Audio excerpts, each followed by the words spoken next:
heard the lyrics to a song today that said, "It's up to you and me to let goodness be our guide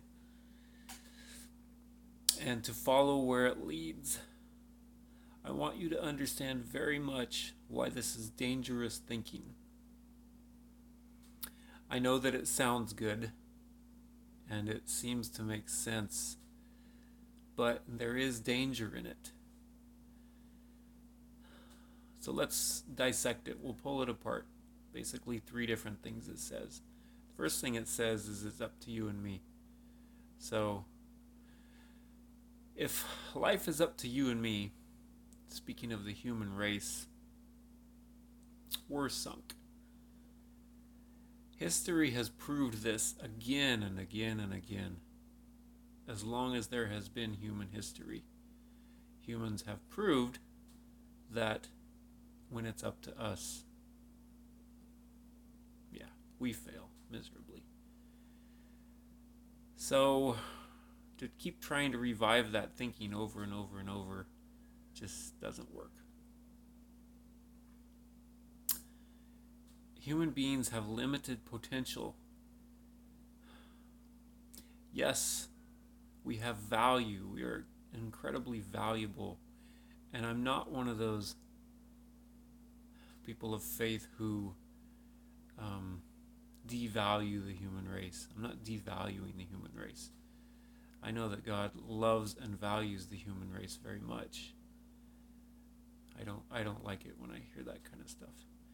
But what I am doing is helping you. I want you to understand the reality that the human race is very limited when it comes to being good. This is because God alone is good in and of himself. We are not good in and of ourselves.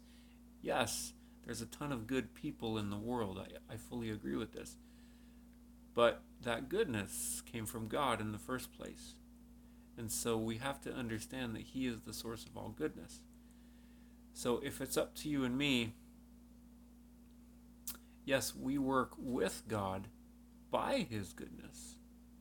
Through Christ, his goodness comes to us. But if it's just up to you and me, speaking of the human race, apart from God and apart from Christ, left to our own devices, we're sunk. The second part says to let goodness be our guide. Well, goodness is not a sufficient enough guide. Why? Because goodness is just knowledge. All it is knowledge. And it's knowledge that comes with a price.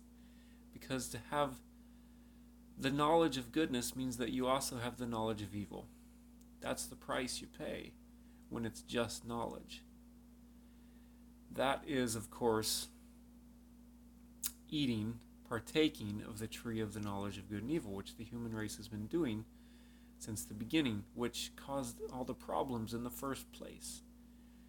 You say, well, are we supposed to teach our kids about good and bad and right and wrong? Absolutely, but we're also supposed to teach them where that goodness comes from and to trust in the one who is good and the one from whom all goodness comes. So, letting goodness be our guide is not enough because it's just knowledge apart from God. God must be our guide. Christ must be our guide. But goodness alone is just knowledge. People say, well, knowledge is power. Knowledge is not power. Power is power. And where does power come from? Power comes from God. Do human beings have power? Yes, we have as much power as God created us to have. All power comes from God originally. So, knowledge itself is not power. God is power. God has all the power in the universe, in existence. So, knowledge that is just knowledge on its own is just that. It's just knowledge. I'm not knocking knowledge. Knowledge is good. You should have a lot of knowledge because knowledge will help you. Knowledge will help you in a lot of different ways. A lot of ways. I'm not saying knowledge is bad. What I am saying is that the knowledge of goodness and evil is not sufficient for you to be good. Because it's just knowledge. There's no power in the knowledge of it. That is, in essence, partaking of the tree, be it literal or metaphorical, of the knowledge of good and evil. Which is why it's dangerous to partake of it. Because there's no power in it. So that leads me to the third point. Where does it lead? The third part of the lyric said, and to follow where it leads, speaking of goodness. So if we simply follow goodness as our leader, where will it lead us? Because the knowledge of goodness goes hand in hand with the knowledge of evil, the more we try to be good and seek goodness as simply a knowledge, and we become more astute at it, we also become more susceptible to evil, which is a very scary thing.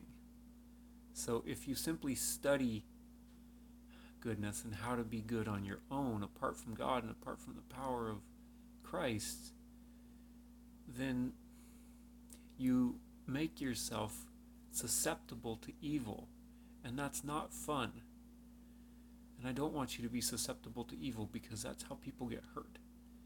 That's how people... That's an opinion. I'll save my opinions for later. I'll speak from my experience. My experience has been that trying very hard to be good on my own caused me to be susceptible to evil. And that was very unpleasant. And I don't want that to happen to you. So, it's not up to you and me. It's up to God. It's up to Christ. Do we play a part? Yes. Power comes from Him. To let goodness be our guide. Goodness is not a sufficient guide.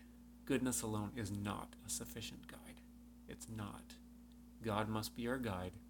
Trust in God with all your heart. Lean not on your own understanding, as the old proverb goes.